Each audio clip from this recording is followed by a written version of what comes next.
Chapter 50. Walking in the night without needing light.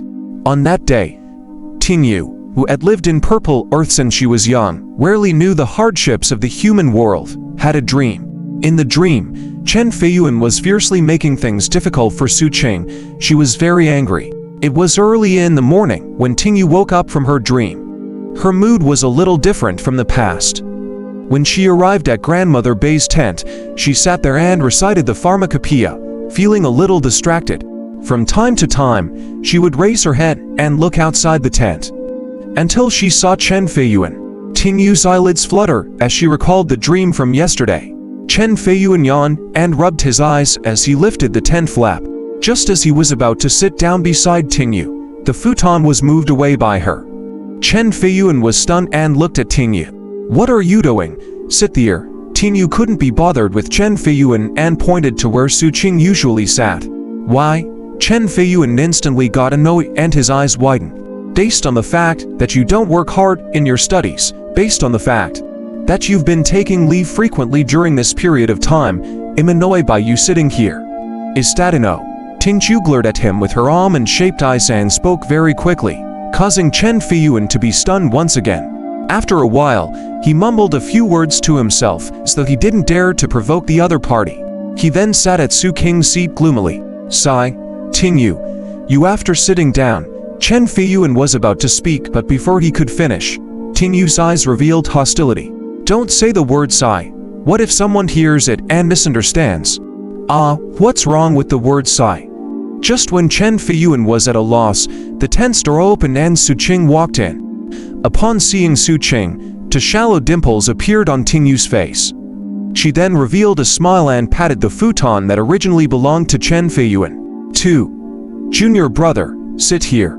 Xu Qing was stunned and so was Chen Feiyuan. "What are you waiting for? Teacher is coming. Hurry up and come over," Tingyu urged. Xu Qing was a little hesitant. He looked at Tingyu and then at Chen Feiyuan, who was sitting in his seat in a daze. At that moment, it was indeed time for Grandmother Bai to arrive. Hence, Xu Qing could only walk to Tingyu's side and sit at the seat that used to belong to Chen Feiyuan. Chen Feiyuan was dumbfounded. He pointed at Xu Qing and was about to speak when Tingyu turned and glared fiercely at him. "Shut up. I haven't even spoken yet." Chen Feiyuan was about to cry. He felt that it was unfair and was about to continue speaking when the tent door opened and Grandmother Bai walked in. Chen Feiyuan could only hold back what he wanted to say and sat there angrily. On the other hand, Tingyu seemed to be very comfortable. As for Xu Qing, he felt a little uncomfortable and felt like he was sitting on pins and needles. As for Grandmother Bai, after he walked in and saw where Xu Qing was sitting, he then looked at Tingyu and Chen Feiyuan, who looked like a punching bag. A hint of a smile appeared on his face, but he didn't disturb them and started the assessment. As usual, Chen Feiyuan stuttered as he was reprimanded. As for Tingyu, she proudly completed the assessment and looked at Xu Qing with anticipation. Xu Qing's answer was even more perfect. He even asked some of his questions during the assessment. The entire process made Chen Feiyuan extremely depressed. So, when today's lesson ended, he was the first to run out of the tent. He felt that he had been discriminated against today. Xu Qing felt uncomfortable sitting there during class. At that moment, he stood up and bowed to Grandmother Bai. Just when he was about to leave, Tingyu called out to him, "Junior brother, why is your face dirty again?" Tingyu took out her handkerchief and wanted to try wiping his face. However, Xu Qing frowned slightly and immediately dodged, leaving in a hurry. After he left, Tingyu's expression was a little aggrieved as she looked at Grandmother Bai, who was watching the show. "Teacher, why is this kid so dirty every day? I helped him out of goodwill." Grandmother Bai laughed and patted the girl's head dotingly. "Because for people who live in misery and danger, it's not a good thing to attract too much attention." Tingyu fell into deep thought and nodded. Xu Qing didn't hear Grandmother Bai's words, but his thoughts were the same as what Grandmother Bai said. Growing up in the slums, he understood that the less attention he attracted, the safer he would be. Also, the people around him were mostly filthy. If he was different from the others, he would be like a torch in the dark night, adding to the danger. This was his rule of survival since he was young. As for those who didn't do so, unless their strength was extremely high, they wouldn't be able to live for long. It was precisely because of this that Xu Qing developed the habit of not cleaning He needed to blend into the environment and make himself inconspicuous. For example, the hunter hiding would only show his edge when he attacked. At that moment, Xu Qing, who had left the campsite and arrived at the boundary of the forbidden zone, was the same. He picked up some rotten leaves from the jungle, crushed them and smeared them on his body. He tried his best to blend into nature as he slowly stepped into the forbidden zone. Although Captain Lei had gone to the city to stay, Xu Qing didn't give up on searching for the Heaven Fate flower. Also, with the increase in his cultivation base and strength, coupled with his increasingly rich experience and knowledge about plants, as well as his usual vigilance, he encountered fewer dangers in the outer perimeter of the Forbidden Zone's jungle. Hence, the range of Xu Qing's exploration no longer stopped at the temple. Instead, he slowly probed deeper. Even though the danger was greater, this tempering also allowed his combat strength to continuously increase. His herbs harvest also became richer. However, just like the outer region, although there were more herbs in the depths, the majority of them were still evil yin poison grass.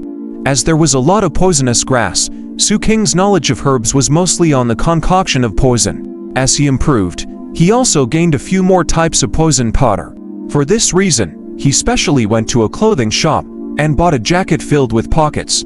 Each pocket contained a different poison. As for the black gloves he had obtained from the Blood Shadow Team captain's leather pouch, Xu Qing put them on as well. He gradually felt that they were more comfortable to wear. Not only could this glove increase the lethality of his punches, but it also had a certain degree of anti-poisoning effects. Therefore, together with the dagger Cross had given him, it became a daily weapon like the iron stick on him. At that moment, as the sun was about to set, Xu Qing, who had ended a day of tempering and researching poison, walked out of the small lab in the canyon. After tidying up his weapons and poison powder, he bent down and headed straight for the temple. Every time before he left the Forbidden Zone, he would make a trip to the temple to search for the scar removal stone. Although he had failed many times before, he had inquired about this stone and knew that it was naturally formed. It was colorful and could occasionally be seen. Hence, he persisted until this time. When he arrived at the temple, under the afterglow of the setting sun, he saw that there seemed to be a flash of seven-colored light between the brows of the stone statue head in the distance. Xu Qing's eyes narrowed as he rapidly surveyed his surroundings. He then checked his hidden arrangements from before. After discovering that everything was fine, he jumped to the top of a temple and squatted down to observe again. After confirming that there was really no danger here, he headed straight for the stone statue's head. When he arrived, he saw a seven-colored stone growing in the crack between his brows.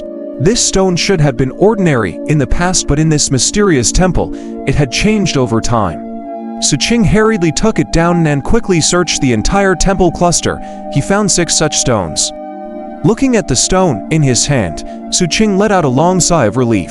He had finally found one of the 2 items, the scar removal stone. After Xu Qing carefully kept the 6 small stones, he cast a deep glance at the cluster of temples. After that, he bent down and bowed before quickly leaving, disappearing into the distant jungle. As he sped along, Xu Qing's figure leapt up, panned down on the tree crowns. As the night fell and the roars of the ferocious beasts echoed, his pace didn't change. His speed was sometimes fast and sometimes slow as he got closer and closer to the edge of the jungle. Not long later, when Xu Qing jumped onto a tree trunk and wanted to borrow the momentum to move forward, the silt on the ground at the side suddenly exploded. A giant horned python suddenly rushed out and opened its mouth, wanting to devour him. Its body was even larger than what he had encountered back at the campsite. Faced with such a surprise attack, Xu Qing's expression didn't change at all. He merely lifted his right hand and flicked out a finger, tapping on the head of the giant horned python that was trying to devour him. With a bang, the giant horned python couldn't endure it anymore. As soon as it let out a mournful roar, it abruptly stopped.